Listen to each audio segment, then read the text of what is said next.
मेरे खून का एक एक कतरा देश में इंकलाब लाएगा। इंकलाब जिंदाबाद, इंकलाब जिंदाबाद। इतिहास के पन्ने पलटते हुए मैं 28 सितंबर 1907 में पहुंची, जिस दिन हमारे शहीद आजम का जन्म हुआ, जो महज 4 साल की आयु में, सिर्फ 4 साल की उम्र थी, खेत के अंदर बंदूक बो दी।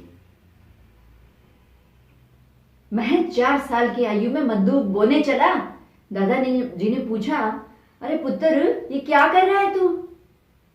बंदूक को खेत के अंदर क्यों लगा रहा है? दादाजी, कल जब मैंने आपसे पूछा था कि आप क्या कर रहे हो, तो आपने कहा कि मैं बीज बिखेर रहा हूं खेत में, उसके बाद खेती होगी तो बहुत सारा अनाज निकलेगा। तो मैं बंदूक की खेती कर रहा हूं। मैं एक बंदूक बोऊंगा तो बहुत सारी बंदूकें निकलेंगी। 4 साल का वो बच्चा, 4 साल का वो बालक, उसकी टीनेज भी आई। 13 साल की सिर्फ उम्र।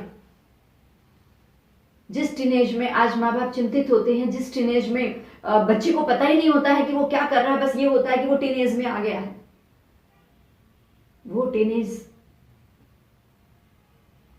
उस शहीद आजम को भी आई थी। क्या किया? आजादी की लड़ाई में कूद पड़ा। पूरे मतलब कि जी जान लगा दी उसने। घर में, घर के माहौल में सबको देखता था, उसी माहौल में पड़ा, उसी माहौल में बड़ा हुआ और खुद पड़ा आजादी की लड़ाई में। लाला लाजपत राय उसके आदर्श थे और लाला लाजपत राय के ऊपर जब साइमन गो बैक आंदोलन में वो सब साथी थे और जब लाठियों का जबरदस्त प्रहार हुआ और उसी लाठीचार्ज के बाद लाला लाजपत राय जी ने दुनिया से अपनी आंखें बंद की, तो इन सब क्रांतिकारियों में, जिसमें हमारे भगत सिंह सबसे आगे थे, उन्होंने उस सनराइज को ठिकाने लगाने का फैसला कर लिया और लगाया भी। लाला जी की जस्ट 1 महीने के बाद उन्होंने अपनी कसम को पूरा भी किया। क्या चाहता था वो नौजवान? कुछ गलत नहीं चाहा उसने। अगर उसने असेंबली के अंदर आवाज करने वाला, धमाका करने वाला बम फेंका तो उसका कोई गलती नहीं थी वहां पर। सिर्फ एक ही विजन था उनका।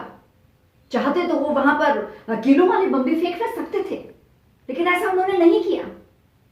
सिर्फ आवाज करने वाला बम फेंका उन्होंने और इंकलाब जिंदाबाद के नारे लगाते हुए वो गिरफ्तार हुए। उन्होंने अपनी गिरफ्तारी दी कि हम सोई हुई सरकार को, बहरी सरकार को जगाना चाहते हैं। ये जो अपने आप को हुक्मराना हमारे ऊपर समझ बैठे हैं, जितने भी ये बैठे हैं हमारे ऊपर, ये सब समझ लें कि तुम जैसे चाहते हो हम वैसा ही करेंगे। शांति तुम्हारे साथ बहुत कर ली। बहुत दिनों से हम कह रहे हैं हमारे देश से जाइए, जाइए, जाइए। निहत्थे लोगों के ऊपर कुछ गलत नहीं कहा था उस युवा ने। भगत सिंह, राजगुरु, सुखदेव, कुछ भी गलत नहीं था।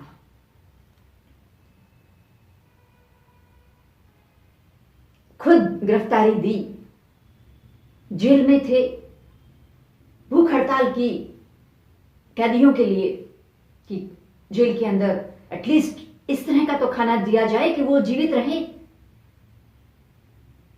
जेल कैदियों के लिए उनके दर्द को समझते हुए भूख हड़ताल पर रहे कितने महीने, कितने दिनों, और पूरे देश में एक चिंगारी लगा दी युवाओं के बीच में, यस, स्वतंत्रता हमारा अधिकार है, ये हमारा देश है, इस पर हमारे लोगों का राज होना चाहिए, हम लोगों का राज होना चाहिए। फिरंगी तुम लोगों की हमें जरूरत नहीं है। उम्र ही क्या थी, क्या उम्र थी, 23 साल। जस्ट 4 साल की उम्र में बंदूक बोल दी, 13 साल की उम्र में क्रांतिकारी बन गया। और कितने काम किए, कितने काम किए, कितना बड़ा आंदोलन खड़ा कर दिया, पूरे देश में ज्वाला फैल गई। अंग्रेजों निकलो यहां से, अंग्रेजों निकलो यहां से, भारत छोड़ो, ये भारत हमारा है, हम अपने आप संभालेंगे इसको।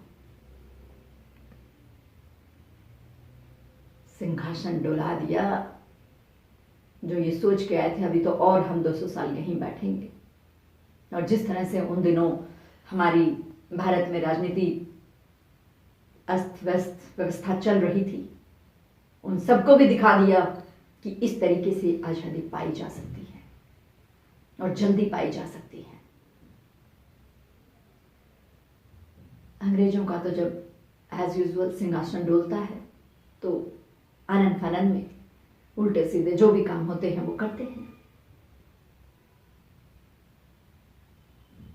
24 मार्च 1931 की डेट निर्धारित की गई फांसी देने की, लेकिन जन सैलाब को रोक नहीं पाई। और एक दिन पहले ही 23 मार्च 1931 को सरफरोशी की तमन्ना अब हमारे दिल में है, देखना है जोर कितना बाजुए कातिल में है, कहते हुए 23 साल का वो नौजवान 23 मार्च 1931 को फांसी का फंदा चूम कर झूल गया उस पर।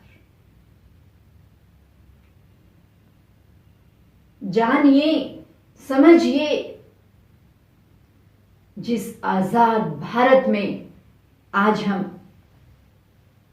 हर दिन दिवाली मनाते हैं, त्योहार मनाते हैं, आजादी का जश्न मनाते हैं, उसके लिए किस तरह से हंसते हंसते अपनी कुर्बानियां दी हैं नौजवानों ने। याद कीजिए उन्हें, याद कीजिए उन्हें, ताकि फिर से किसी भी तरह की गलतियों को ना दोहराया जाए। फिर हाजिर होती हूं जल्दी ही एक और वीर गाथा के साथ। तब तक के लिए जय हिंद।